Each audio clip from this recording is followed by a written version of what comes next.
कि चौथा युग जब कलयुग आई, तब हम अपना अंश पठाई। काल बंद छूटे नर लोई, सकल सृष्टि परवानिक होई। घर घर देखो बोध विचारा, सतनाम सब ठोर उचारा। 5505 तब ये वचन मेरा होगा साचा।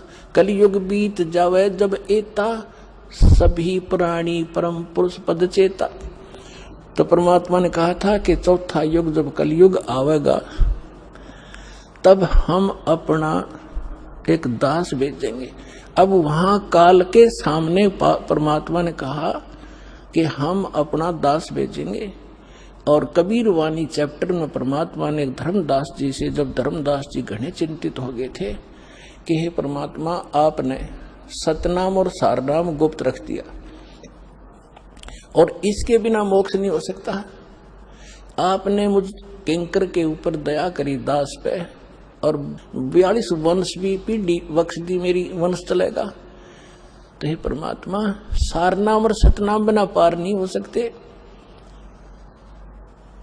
तो मेरे बच्चे कैसे पार होंगे? ऐसे कलेजा पकड़ कर बैठ गया।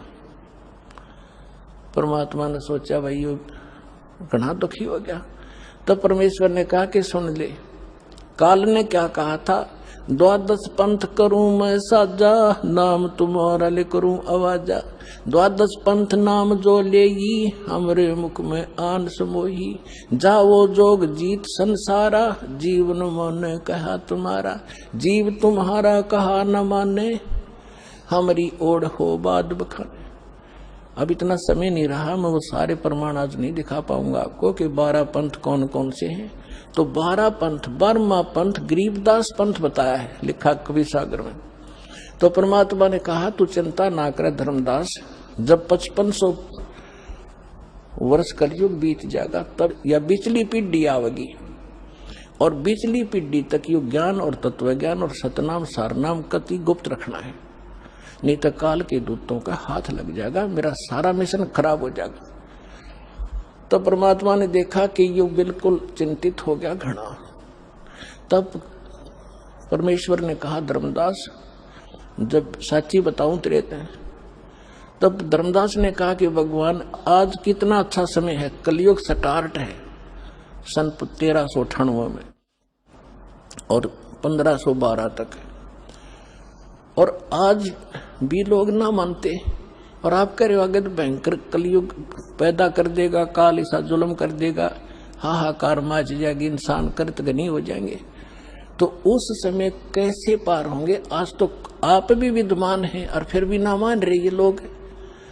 तो परमात्मा ने कहा जब 5500 वर्ष कलयुग बीतेगा और बर्मा वंश चल चुका होगा इस काल का, यानी गरीबदास पंथ तक, तो उस बार में पंथ में मैं आऊंगा स्वयं, और फिर सभी पंथों को खत्म करके एक पंथ बनाऊंगा, और सारी सृष्टि मेरा ही नाम लेगी।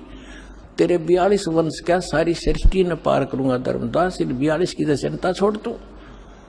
तब उसका दिल डटा था, और काल के सामने परमात्मा ने थोड़ा सा भेद रखा कि मैं अपना अंश भेजूंगा, और घर घर देखो बोध विचारा, और सतनाम सब ठोड़ उचारा। आप देख रहे हो आज ये ज्ञान गंगा घर घर में पहुंच गई है। ना कोई किताब खरीदनी है, इंसान देखा था कितना, या किताब बिकती देखी थी आपने इस गांवों के अंदर, शहरों के अंदर? कोई सब्जी बेचे, कोई प्याज बेचे, कोई तोरी और घिया बेचे, ये तो देखी थी।